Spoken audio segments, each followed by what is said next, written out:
My name is Lauren Hudak. I am a teacher. I've been in education since about 2016. I started out, I graduated from University of Virginia with degrees in English and media studies. I went on to do my master's in teaching at NYU.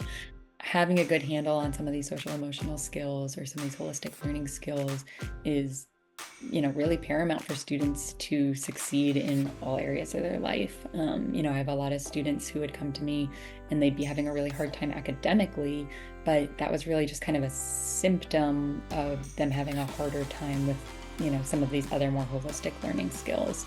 I had one student one year who I think she was in my classroom 3 or 4 days the whole year. She just kept getting pulled out and would kind of keep excusing herself, go to the school counselor, go ask to go home, was just dealing with a lot of anxiety.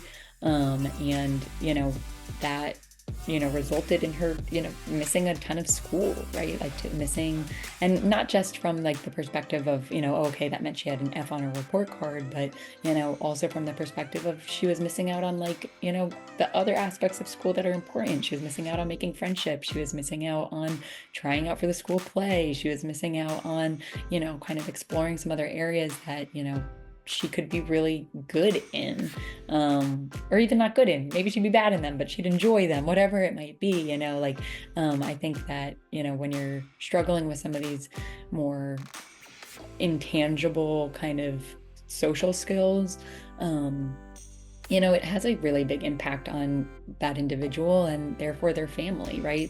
So that, that mom was absolutely trying her best, trying to give her daughter whatever she needed, to kind of get through the day. And, a lot of times that looked like coming and picking her up from school because she just couldn't make it through a school day because of her anxiety.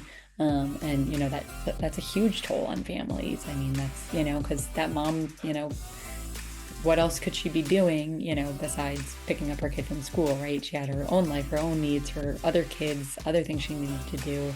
And, that's not to say that, of course she wouldn't prioritize the needs of this one student, because she was, but, giving that student the tools she needed to get through a school day, not only would that be a win for that student, but that would be a win for that family. So I think that's just, kind of one example, maybe a little bit more of an extreme one, but, one example of where having these skills to really manage, more of these, fears or anxieties on an individual level, rather than relying on external sources like parents or school counselors, just would allow everybody the space to kind of have a little bit more breathing room and to feel like they've had a much more successful day. As a parent, I can imagine trying to make those decisions every day, just wanting what's best for your kid, but not really being sure what that is.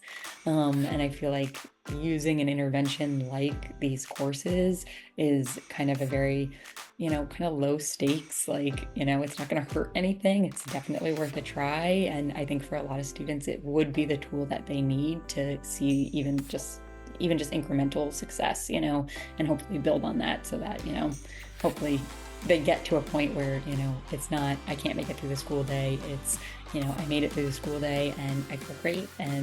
Or even being able to advocate for themselves and say, today's not my day. I do need to go home early. But, that doesn't mean I'm going to do this every day. It's just my choice today. Or to be able to say, you know what, I don't feel great, but I think I can push through, right? Whatever it might be, just developing those skills and that language within families to be able to kind of, make those choices together.